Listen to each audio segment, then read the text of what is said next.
शशि शेखर जी का मैं रुख करना चाहूंगी। शशि शेखर जी, इस रीजन में भी नुकसान होता हुआ बीजेपी को साफ दिखाई दे रहा है, यानी कि योगी है उत्तर प्रदेश के लिए उपयोगी, ये नारा तो कहीं ना कहीं जाता हुआ दिख रहा है। नहीं, अभी इसको इतनी जल्दी नहीं मान लेना चाहिए। आपके मैं सर्वे पर ही अगर बात करूं तो बीजेपी की जो अग्रता है वो स्पष्ट है। तो योगी जरूरी है या नहीं है ये फैसला आगे करेंगे, पर अभी ये बात तय है कि समाजवादी पार्टी ने अपना ग्राफ यकीनन बहुत अच्छा बढ़ाया है, पर मंजिल अभी उनके लिए पाना थोड़ा सा उसके लिए मेहनत करनी पड़ेगी। बिल्कुल ठीक है। और मैं प्रदीप सिंह जी का भी रुख करना चाहूंगी। प्रदीप सिंह जी, ये आंकड़े क्या कह रहे हैं, क्या मायने इसके निकाले जाएं? चाहे हमने बुंदेलखंड के आंकड़े देखे और अब चाहे अवध के देखे। प्रदीप जी से शायद हमारा संपर्क टूट गया है, मैं रुख कर लेती हूँ दिबांग का एक बार फिर से। दिबांग, बताइए क्या मायने निकाले इन आंकड़ों के? जी जी, शशि शेखर जी अपनी बात पूरी कर लीजिए। जी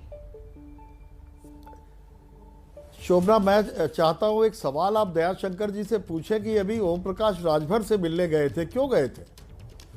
पंकज झा, आपने शशि शेखर जी का सवाल सुन लिया है। अगर दयाशंकर जी आपके साथ हैं तो इस सवाल को आप पूछ लें। मैंने सुन लिया। दया जी, शशि शेखर जी बैठे हुए हैं लाइव में, वो आपसे एक खास सवाल पूछ रहे हैं कि ओम प्रकाश राजभर के यहाँ जो आप जाते रहते हैं उसका क्या मतलब है। लोग बड़ा कंफ्यूजन में रहते हैं। देखिए, ओम प्रकाश जी से हमारे व्यक्तिगत संबंध है और पिछली बार भी ओम प्रकाश जी कितनी बार नाराज हुए और मैं हर बार उनको मनाने जाता था। दिल्ली में भी हम लोग साथ साथ रहते थे। कई बार वो दिल्ली से जहाज पकड़ करके लखनऊ आ जाते थे, बलिया चले जाते थे, फिर मैं कोशिश करता था, फिर उनको ले आता था और मैं उनको समझाता था कि आप इस बार जो गए थे तो वो क्या समझाने गए थे? नहीं, इस बार भी जब हम लोग मिलते हैं तो राजनीतिक बातें भी होती हैं और व्यक्तिगत बातें भी होती हैं।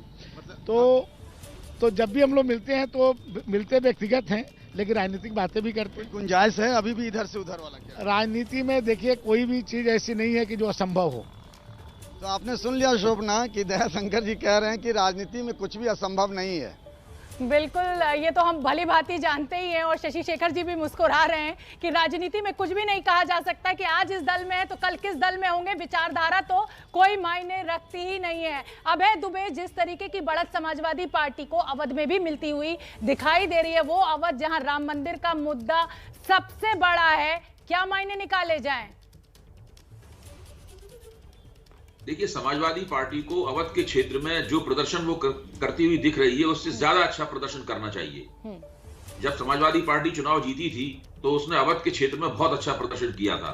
अगर वो वास्तव में भारतीय जनता पार्टी की जगह लेना चाहती है उत्तर प्रदेश के इस चुनाव में, तो उसका जो अपना इलाका है, देखिए मुलायम सिंह जी का जो पूरा परिवार है, अखिलेश का जो पूरा गढ़ है, वो अवध क्षेत्र में है।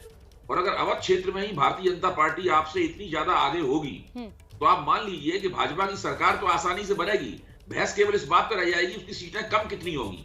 अगर ज्यादा सीटें कम हो गई तो फिर योगी मुक्त सरकार बनेगी, जो कि भाजपा के अंदर जो योगी विरोधी लॉबी है जो चाहती है कि भाजपा की सरकार तो बने लेकिन योगी मुक्त सरकार बने, तो ये बहस फिर वहां पर सिमट के रह जाएगी। ठीक है। अगर समाजवादी पार्टी को अपना दावा मजबूती के साथ पेश करना है तो उसे अवध में अपनी स्थिति को और सुधारना होगा। और अभी 2 महीने का वक्त है और ये आंकड़े बहुत कुछ कह रहे हैं तो सीख लेनी पड़ेगी। मनीषा प्रियम जी का मैं रुख करूंगी, राजनीतिक विश्लेषक हैं। मनीषा प्रियम जी, आंकड़े आप देख रही हैं, चाहे बुंदेलखंड रीजन जो बहुत छोटा सा रीजन है वहां पर हमें समाजवादी पार्टी की सेंधमारी दिखाई दे रही है। अवध की बात करें तो नुकसान होता हुआ बीजेपी को दिखाई दे रहा है। हालांकि जिसे कहा जाए आंकड़ों में जो बढ़त है वो बीजेपी की ही है।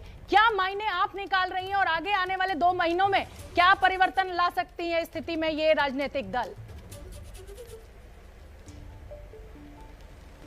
देखिए, जहाँ तक आंकड़ों का सवाल है, मैं अभी देख नहीं पा रही आंकड़े, लेकिन आप जो बता रही हैं उसके हिसाब से यही दिख रहा है कि पुराना जो एक मैसिव मेजॉरिटी बीजेपी की थी उसमें डेंट लगा है, उसमें समाजवादियों ने मुख्यतः जो बागडोर संभाली है, लेकिन कहीं भी अभी जीत वाली बात जो है वो स्पष्ट रूप से नहीं नज़र आ रही है।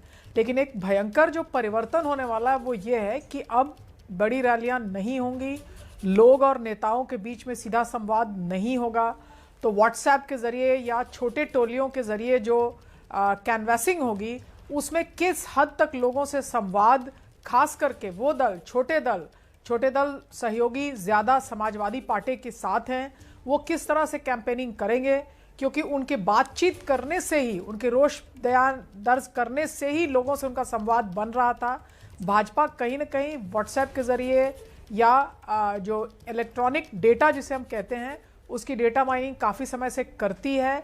उसके पास वोटर्स, मतदाता जो हैं उन पर तरह तरह के डेटा बेसेस हैं, व्हाट्सएप ग्रुप्स हैं, और उसके जो कार्यकर्ता हैं उनको अच्छा खासा अंदाज़ा है कि किस तरह से इस्तेमाल करना है।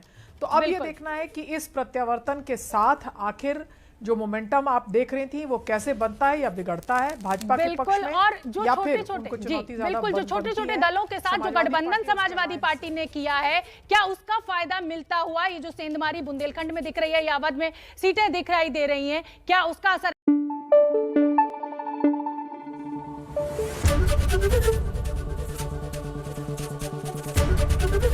एबीपी न्यूज आपको रखे आगे।